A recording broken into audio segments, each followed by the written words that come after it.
Am I out of touch? Is the world weird or is it just me?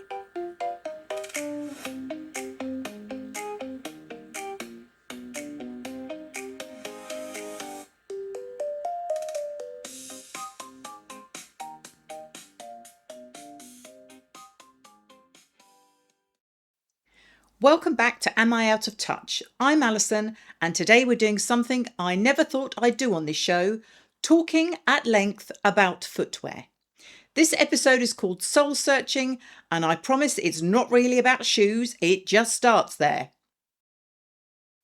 Number 1, how the trainer went from that thing you wear to the gym you don't go to actual appreciating asset.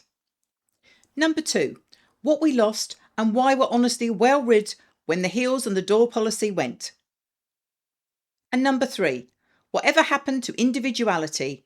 And while we're at it, Crocs, because nothing has tested my faith in free will quite like a foam clog with drainage holes. Let's start with the crime scene. Somewhere in the last 5 years, nobody can agree exactly when, it's like trying to pin down when you stopped fancying your first boyfriend, it just sort of happened. The trainer completed its transformation from gym avoidance wear into a full-blown investment vehicle. Women I know, grown women, women with pensions, talk about trainers now the way my gran talked about her Emma Bridgewater mugs.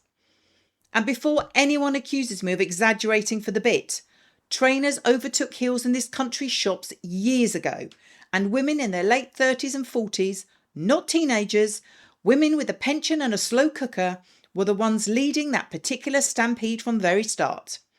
This was never a fad, it was a full change of government.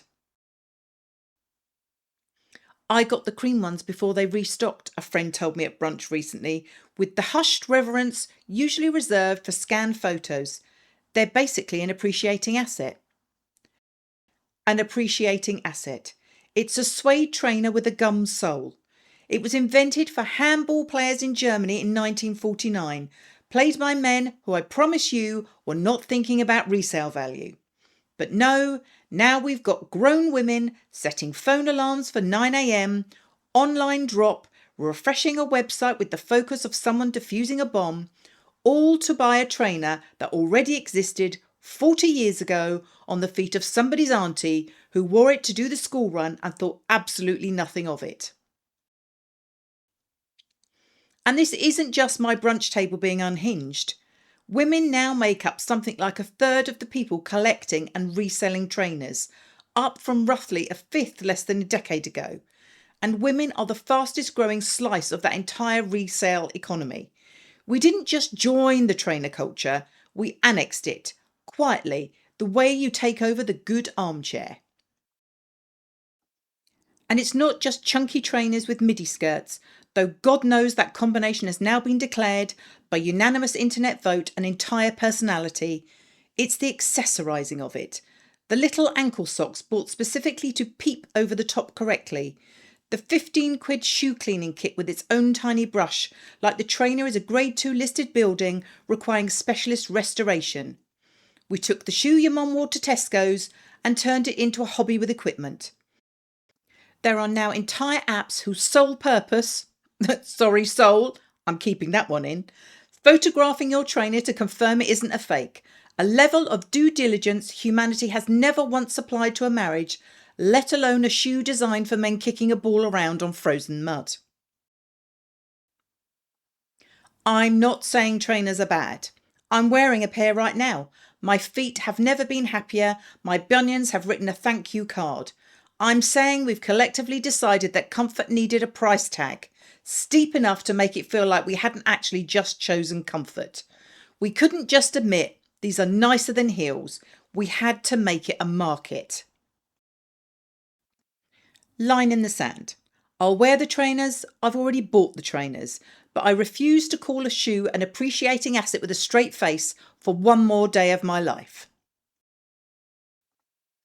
Which brings me to MV Nightclub and the golden age of dressing for the door policy.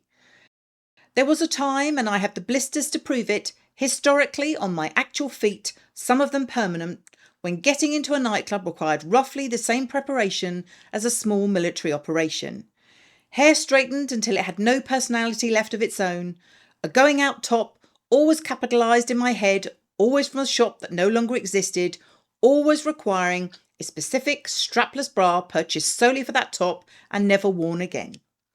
Heels. Real heels. The kind with an actual heel. Because trainers were the great unmentionables. The thing that got you the slow, disappointed headshake from the bouncer built like a filing cabinet, as if you turned up to a christening in your pyjamas. This wasn't about fashion, not really. It was a ritual, and I want to be fair to it. The getting ready part, for us in the one bathroom, someone's straighteners, someone else's good perfume being passed round like contraband, a bottle of wine that cost $4.99 and tasted like a personality disorder.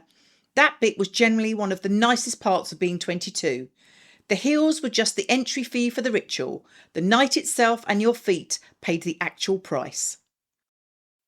And I'll be honest, some of that ritual isn't a choice anymore, so much as a memory, because the venues themselves are vanishing. We're losing a nightclub in this country roughly every 2 days, more than a third of them gone since 2020. Entire towns left without a single one. So some of this nostalgia isn't optional, it's closer to a memorial service. Was any of it good for us? Absolutely not.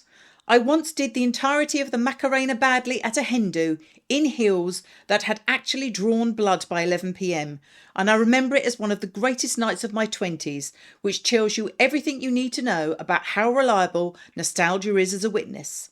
Nostalgia is that friend who swears the ex was actually lovely really, technically not lying, just conveniently forgetting the specifics. Right now, nostalgia is telling me that MV Nightclub and its door policy represented some lost golden age of glamour, so let's just go with it, blisters and all. Line in the sand. I'm not doing the queue in the cold again, not for anyone, not even for the good perfume passed round like contraband. The blisters can stay exactly where I left them in 2004. Whatever happened to individuality, and why do Crocs exist? Here's the bit that really gets me though. The retro trainer boom is being sold to us relentlessly. Every advert, every caption under a very carefully candid photo as an act of individuality. Express yourself. This is so you. Stand out. Except I stood outside a coffee shop for 20 minutes with a notepad, which I appreciate is not exactly a peer review methodology, but bear with me. 19 women walked past, 14 pairs of the exact same individual trainer, different colours if you want to get technical, a sage green one here, a clay there, because apparently we can't just say beige anymore, but the same shoe, the same silhouette, the same deeply personal, unique to me trainer that every third woman on the high street was also wearing to express her unrepeatable individuality. We haven't actually rejected the uniform, we've just swapped it for a newer one and given it a better origin story because I bought what everyone else bought feels worse than I bought the reissue of the 1970s German handball trainer. It's really about the heritage. At least the door policy at MV Nightclub was honest about being a uniform. It never once pretended the going out top was a bold act of self-expression. It knew it was a costume. We all knew it. That's the sort of fun of it. Whereas the trainer economy has pulled off the genuinely impressive trick of selling us mass conformity and calling it rebellion at 3 times the price with a little authenticity card in the box like it's the Turin shroud. A friend of mine who owns a pair she has never worn once outside. They live in the box, in the tissue paper. She takes them out, photographs them on the same cream chair and then puts them away. We've reinvented the good china, except instead of a wedding justifying it, the special occasion is a slow Tuesday and decent light. Now Crocs. I want to tread carefully here because the second you say a word against them, someone's nan, someone's toddler and someone who has spent 12 hours on their feet in A&E last night are going to write in, and fair enough, they've earned the right to wear a plastic colander on each foot if it gets them home. Here's the bit that gets me though. They were invented in 2002 in Colorado as a boating shoe. a resin clog with actual drainage holes called ports, so the water your foot inevitably ends up in has somewhere to go. It was designed to be hosed down after gutting a fish. That's the entire brief. And somehow, 20 odd years later, that shoe is a £6 billion company. There's a Post Malone one with fake cigarette butts moulded onto it. Actual fake cigarette butts as a design choice. And there's a queue, an actual queue, for the privilege of buying a boating shoe that started life being hosed down next to a bucket of mackerel. And of course, nothing in this economy is allowed to just be comfortable. There's the personalisation, the little charms. Gibbets, they're called. I didn't choose that name, I'm just the messenger. Sold in packs of 10 for a £5. You can press a little plastic strawberry, a tiny Union Jack, and inexplicably a single dice into the holes on your shoe and call it self-expression. We did the exact same trick with the trainers 20 minutes ago in this episode. Same move, different foam. Look how unique I am, using a shoe 40 million other people also bought, decorated with a charm 40 million other people also bought. At least the trainer economy had the decency to pretend it was about heritage. Nobody's pretending the Crocs are about heritage. Nobody's standing in a coffee shop queue whispering about the storied legacy of the 2002 boating clog. We've just collectively agreed the ugliness is the point now, which is either the most honest thing fashion has done in a decade or proof we've completely stopped caring about what anyone thinks. Possibly both. And that's really the heart of it, I think. Not the individuality bit going wrong, the caring bit going right. Somewhere between the appreciating asset trainer and the queue for an ugly boating shoe, we stopped performing taste for other people and just started wearing the thing that stops your feet hurting. That's not a failure of individuality. That might honestly be the first proper individual decision most of us have made about our feet since we were 7 and refused to wear the shoes with laces. Line in the sand. You can put 40 plastic strawberries on a foam clog and call it main character energy. I'm calling it what it is. Comfortable, ugly, and completely gloriously unbothered. And honestly, good for it. Right, the verdicts. Trainers laced, blisters retired as promised. Trainers, verdict. Not really an investment, mostly nostalgia with a receipt, and I've made my peace with it. Heels and the door policy. Verdict. Blistering, expensive, mildly exclusionary, and increasingly a memory since we're losing nightclubs in this country roughly every 2 days. Individuality and Crocs. Verdict. We never actually escaped the uniform, we just gave it a foam sole and a packet of plastic strawberries. But somewhere in there we also stopped performing for each other, and that bit's worth keeping. If you've made it this far, rate, review and subscribe. Tell a friend who's currently defrosting a pair of trainers out of tissue paper. And if any of you still have the blisters from Envy Nightclub, I see you. We earned those the hard way. Turns out the trainers were the answers the whole time.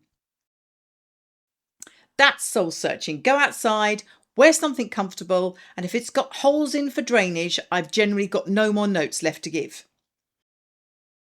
If you have enjoyed today's episode, let me know at www.speakpipe.com am I out of touch, where you can leave me a voice message.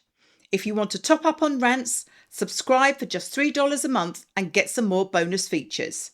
Till next time.